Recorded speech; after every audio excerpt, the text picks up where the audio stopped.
Hello viewers, अस्सलाम वालेकुम। This is your friend Ahmed Rana and I welcome you to exhibition बजिस special. कैसे हैं आप सब लोग? खैरियत से ठीक ठाक हैं? और आपके बर्ड्स कैसे हैं? और अल्हम्दुलिल्लाह मैं भी ठीक हूँ और मेरे बर्ड्स आपके सामने हैं, माशाल्लाह फिट है। अच्छा, तो फ्रेंड्स आज का जो मेरा टॉपिक है बहुत अहम टॉपिक है। मतलब आज का जो अब जो सीज़न चल रहा है, अब जो टाइम चल रहा है, अब जो मौसम के हालात हैं, उसके अकॉर्डिंग मैं वीडियो बनाने जा रहा हूँ। और ये वीडियो आपके लिए बहुत फ़ायदेमंद होने वाली है, क्योंकि ये जो मौसम है, अगर तो आप ब्रीड करवा रहे हैं तो ऑब्वियसली मुझे पता है कि सारे शौकीन जो हैं जो ब्रीड करवा रहे होते हैं वो बर्ड्स को मल्टी वाइटामिन्स, बर्ड्स का कैल्शियम और बर्ड्स को काफ़ी सारी चीज़ें देते रहते हैं। बट इस सीज़न में अगर आप इस तरह का कोई ब्रीडिंग वाला आपका सिस्टम नहीं है, ब्रीड नहीं ले रहे, तो वैसे ही अगर आप बर्ड्स को इस सीज़न में तैयार करें, जैसे कि मैं कहता हूँ कि गर्मियाँ और ऑफ सीज़न जो है वो बेसिकली बर्ड्स की ब्रीडिंग की तैयारी के लिए वो एक मौसम है जिसमें आपने पूरे वो 5-6 महीने आपने बर्ड्स को रेस्ट देना है, बर्ड को अच्छे से तैयार करना है, उनके कैल्शियम्स, वाइटामिन्स, मिनरल्स और सारी चीज़ें जो है वो आपने पूरी करनी है। ठीक है, तो होपफुली जो बर्ड्स के ब्रीड ब्रीड नहीं करवा रहे वो इस तरह की चीज़ें भी कर रहे होंगे साथ साथ, और जो ब्रीड करवा रहे हैं ऑब्वियसली वो तो सारी चीज़ें दे रहे हैं। तो आज का जो मेरा टॉपिक है बेसिकली मौसम के हवाले से है कि मौसम, ये जो बरसात का मौसम है, चिपचिपा सा मौसम है, इसमें हब्स रहती है, हवा बंद हो जाती है और काफ़ी सारे मसले मसाइल इसमें रहते हैं मौसम में। तो इस मौसम में हमें बर्ड्स के साथ क्या करना चाहिए, क्योंकि अक्सर होता इस तरह से है कि आपने देखा होगा कि सर्दी में क्या होता है, हम पूरा शेड बंद कर देते हैं और अंदर हीटर या इस तरह का कुछ लगा देते हैं और हल्की सी वेंटिलेशन दे देते हैं ताकि अंदर की जो हीट है वो हीट बनी रहे और जो हमारे अंदर शेड में कोई बुरी गैस वगैरह इस तरह की बन रही है वो भी डिस्कार्ड होती रहे। ठीक है, एग्जॉस्ट इस लगा देते हैं या कुछ इस तरह से कर देते हैं तो वेंटिलेशन बनी रहती है। तो गर्मियों में हम क्या करते हैं कि थोड़ा सा एरिया खोल देते हैं, वेंटिलेशन ज़रा खुली कर देते हैं, कूलर शूलर और एसी हम लगा देते हैं।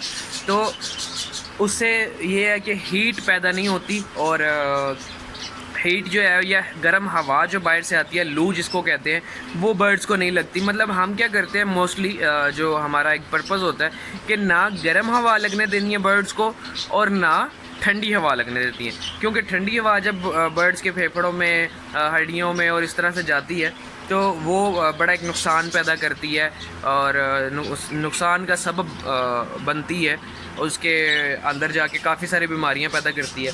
और इसी के साथ गर्मी में भी इसी तरह के हैं, मोशन लग जाने, ग्रीन मोशन आ जाने और बहुत सारे डिफरेंट बीमारियां जो कि बर्ड्स को लग जाती हैं।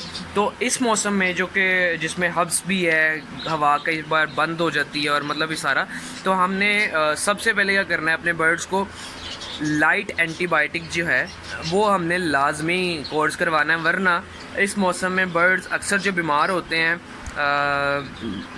मोशन लग गए या सांस फूल रहा है बर्ड्स का, देख लें अभी भी गर्मी थोड़ी सी है तो बर्ड्स हाँप रहे हैं थोड़ा सा।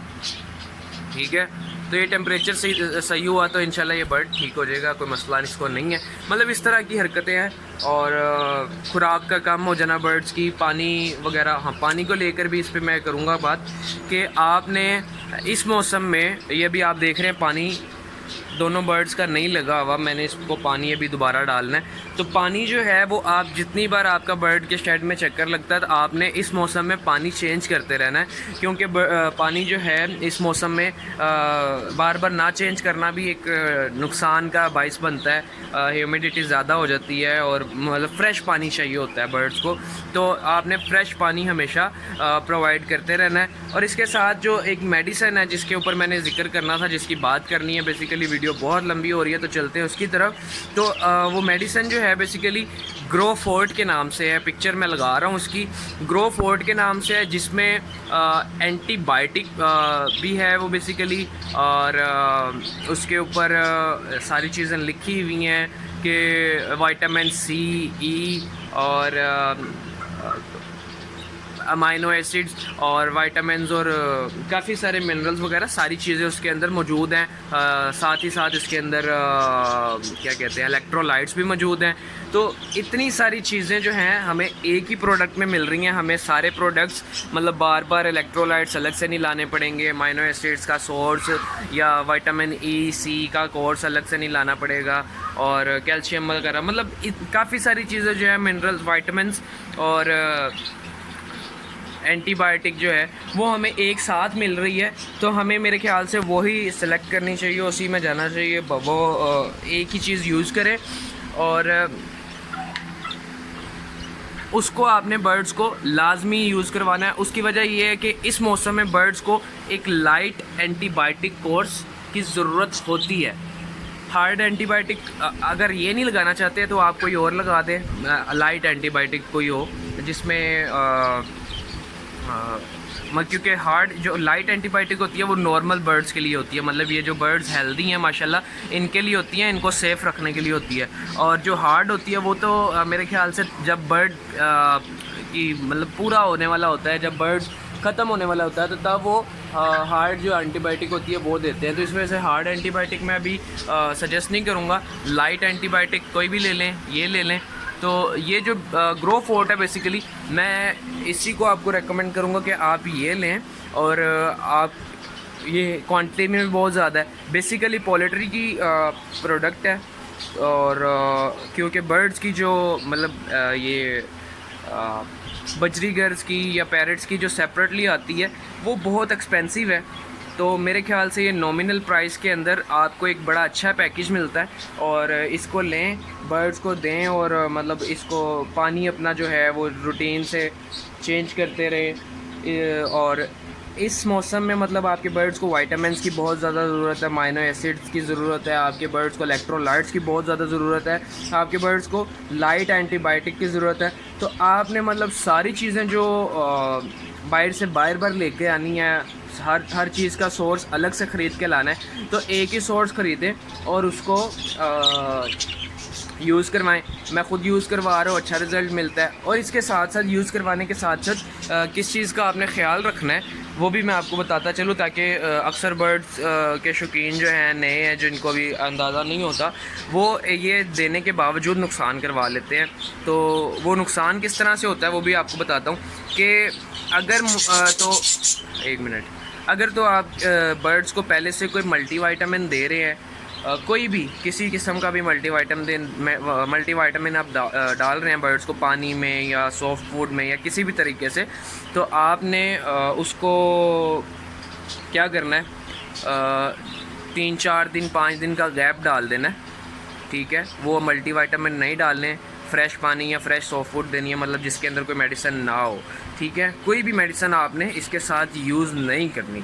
उसकी वजह ये है क्योंकि इसके अंदर भी मल्टीविटामिन्स हैं, अमाइनो एसिड्स हैं, इलेक्ट्रोलाइट्स हैं, और काफ़ी सारी चीज़ें इसके अंदर भी मौजूद हैं। तो अगर आप वो चीज़ें भी दे रहे हैं और ये भी डाल देंगे साथ ही, तो इससे चीज़ों की ज़्यादती हो जाएगी, मतलब वाइटामिन्स की ज़्यादती हो जाएगी, अमाइनो एसिड्स या इलेक्ट्रोलाइट्स या कुछ भी जो सोर्स आप पहले से दे रहे हैं, तो उसकी ज़्यादती होने की वजह से बर्ड्स बीमार हो सकता है, एक्सपायर हो सकता है। तो इन चीज़ों का आपने ख़ास ख्याल रखना है, ठीक है। और मेरे ख़्याल से मेरे आज की वीडियो जो है कंप्लीट होगी, बल्कि इसके साथ साथ एक लास्ट बात मेरी रह गई है कि इस मौसम में सॉफ्ट फूड जो है, अगर आप सॉफ्ट फूड देते हैं बर्ड्स को, रेगुलरली देते हैं, तो आप मतलब डेली दे रहे हैं, तो उसको आप 2-3 दिन का गैप बीच में डाल कर दें। और क्वांटिटी में अगर आप टेबल स्पून एक पूरा दे रहे हैं एक पेयर को, तो उसकी क्वांटिटी और कम कर दें, क्योंकि उसमें भी नमी पाई जाती है। अक्सर आपने बर्ड्स को देखा होगा कि फेस पे फंगस, पाँव पे फंगस लगा होता है। तो ये जो सॉफ्ट फूड या हमारी सॉफ्ट फूड होती है, जो मतलब पानी में गीली करके हम देते हैं, तो ये भी इन फंगस वगैरह का सोर्स होता है, इसका सबब बनता है। तो इस चीज़ से भी आपने थोड़ा सा अवॉइड करना है। बाकी मुझे दीजिए इजाज़त। वीडियो अगर अच्छी लगी हो तो मेरा भाई, मेरे बहन या मेरा जो भी कोई देख रहा है, वीडियो अच्छी लगी हो तो लाइक ज़रूर कर दें, चैनल को सब्सक्राइब कर दें और बेल आइकन